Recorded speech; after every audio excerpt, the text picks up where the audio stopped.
Hello, welcome to this video. In this video, we will cover some important components of the master course site template. What we mean by master course site template is each course has a course site. So if you have been assigned the instructor of record for a course, you are provided with a course site, and when you log into Blackboard, you will see your courses listed on your faculty and staff dashboard, or if you click into My Courses, and then when you click into the respective course, you will have a series of tabs located here that are already pre-populated, and these tabs constitute what we consider the master course site template. In this video, I will highlight just a few of these tabs and or content areas as we refer to them. The first is the announcements page. When you first log in, you see the announcements tab. There will already be a initial announcement in your course site in the online course that you are teaching if you are teaching a certified online course. You are to make sure that you emphasize that announcement during the first day of class. You can do so by clicking into that announcement. I'm going to switch from the student mode into the instructor mode really quickly. You can, when you create an announcement, which this would already be created for you, you can select here to also send that announcement as an email. So in addition to that announcement then showing up,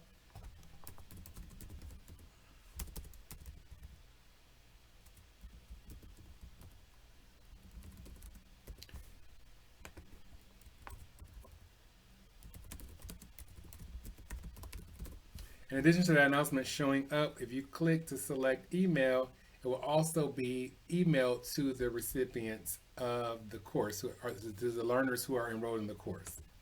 You will push submit, and then you can see that announcement there. The announcement tab, I'm going to go back out of edit mode so you can just see what your learners would see. The purpose of the announcement tab is, as it states, to post announcements. This is not where you put in complete assignments. This is where you greet the course, the learners. You provide reminders. You provide certain updates and notices. This is a place where you can do any changes. That's what the announcement tab is for.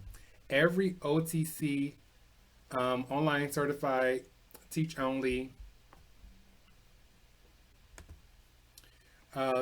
instructor will have a faculty information tab. Because this course has been built for you, this tab will not be populated. So you will need to click into this area and input your information.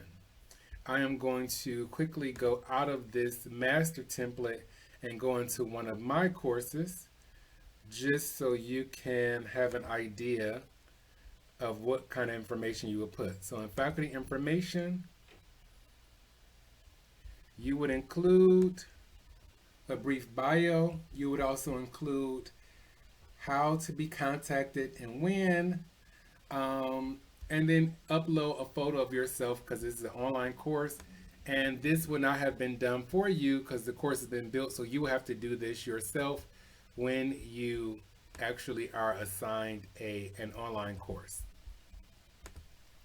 That information is very important because it helps to connect the learners with you. They know a little bit more about you. They actually have a visual of how you look. Two other tabs I want to highlight is one, faculty resources, and then the second is student resources. First, the faculty resources tab. If you are teaching online, you should be familiar with Blackboard and UDC Online Learning. However, if you forgot anything or want to refresh yourself, I suggest you enroll into the orientation of Blackboard UDC Online Learning and complete that to refresh yourself. You could also reference that at any time should you need to.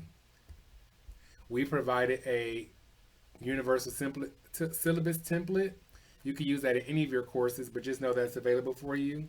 We provide links to important resources at UDC, such as IT and Blackboard, Learner Resources Division, the Center for the Advancement of Learning, Blackboard policy, the calendar, Accessibility Resource Center. Those links are included in the Faculty Resources tab. We also provide privacy policies. It's important to know what the privacy policies are for the technology you're using. We provide an accessibility statement in case you're interested in that or need to reference that for any reason. We have technology resources for Blackboard and for Web 2.0. And then we also provide you with the technical requirements that are needed to run this course. So if you're ever wondering which technical requirements you need and what the guidelines are, they are included here. Similar to the faculty resources is the student resources, but some of these are geared specifically to our learners. It is the instructor or your responsibility to guide the learners to take the orientation of Blackboard and UDC online learning. I would also encourage you to possibly award extra points to have them do that. Have them do that during the first week of class to ensure that that the learners are ready for an online learning experience. They can enroll into that process, but many times it takes the instructor to guide them to where it is and to do that. Here we also provide them with the computer skills and digital information skills that are needed to succeed in this course. An important student resource is the communication policy. There is a communication policy that is required for online learning. We expect the instructors to respond to emails within 24 to 48 hours. So read this information here. We also provide learners with the phone number to the help desk if they have any issues. We also provide information for other help desk information for learners, including this toll-free number, which is available to learners 24/7 for assistance. We also provide what's called online learning netiquette, or the proper etiquette from when you're online. We also provide a communication outline here. This information here, you will have to direct your learners to that and let them know what's important for your course. We also provide the important links to services and policies at UDC, technology resources, as well as technology privacy and accessibility policies. It's important that you know what this information is and you guide your learners there if they need it. Last but not least, the discussion board tab, which includes 3 generated pre-populated forms that you have to guide your learners to use. So every course we provide a course cafe. This is the place where you want to guide your learners should they have questions regarding the course. This way, if several folks have the same question, as opposed to you receiving and responding to several different emails, if you guide them to the course cafe, you can answer that question once, and all learners will be conditioned to check that and get that response. One thing I want to highlight with any form, so all 3 of these would be considered discussion board forms. In this course cafe form and any form, what you can do as instructor of record, and what I suggest, is that you would click subscribe. Once you click subscribe, any activity that happens in that form, you will receive an email prompting you to let you know. So this way you won't miss information and you can respond in more so real time, which is an expectation for an online instructor. Online instruction is not passive. It is not something where you can wait days and weeks to respond to learners. It is not something where you only respond on class days. Learners, in order for them to remain engaged, they need constant feedback, and the response should be within 24 to 48 hours at the longest. So subscribing to a forum helps you to know that questions or activity has taken place in a particular forum. So another thing we ask you to do, that an instructor will need to do, is during the first week, guide your learners to read the syllabus and then to reply to this form saying that they agree they have read the syllabus and course expectations and they understand what is required for them to be successful in your course. This is very important because then you have a record that the learners know what needs to be done and they've documented that they understand what you expect. You also have a record if people are not engaging in this that maybe they haven't read the syllabus, which is essential to be successful in an online environment, but also which students may not be as engaged at this point, and you can start to reach out to those students during the first week to make sure that you catch any students who may be having issues at the onset of the course, at the outset of the course, as opposed to down the line when it's becoming possibly too late for them to catch up. And again, you can subscribe to this form as well. I suggest subscribing to any form that you have. That way you are never out of the loop of what's going on in your course. Last but not least, quality matters. Our quality assurance mechanism for the institution requires that learners are given an opportunity to introduce themselves to one another.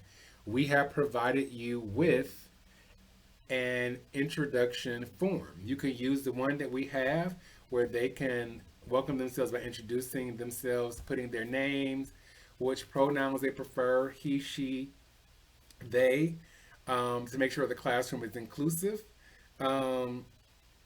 Maybe asking where they're from and telling themselves a little bit about one another.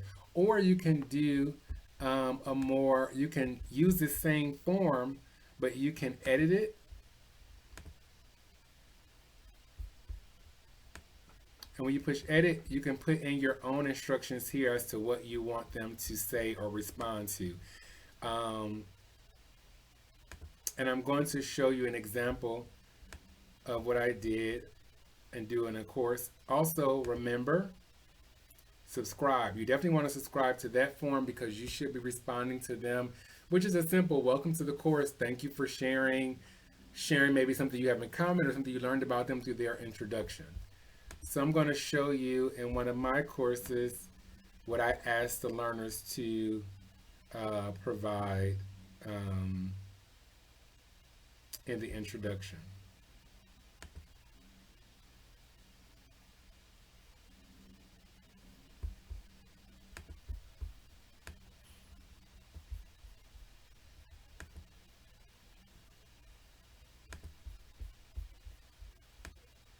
So my introduction, I asked the class, provide me your full name, where you're from.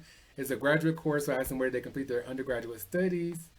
What do they hope to get from this course, from the program they're in, what are their interests outside of work and school. These same information that I have asked them to share, I have shared the same information in the faculty information. And I suggest you do the same so they have information of you, because quality matters again requires that also the instructor also provides their personal information as well in an introduction to themselves in the first week. So remember, as we wrap this video up, to pay close attention to these several tabs here. Announcement tab, faculty information, faculty resources, student resources, and discussion board. Watch this video. You may need to watch it more than once. There will be questions from this video that will be on the final exam for the online Teach Only certification process. Thank you so much. And all the best to you as you impact our learners in the online environment.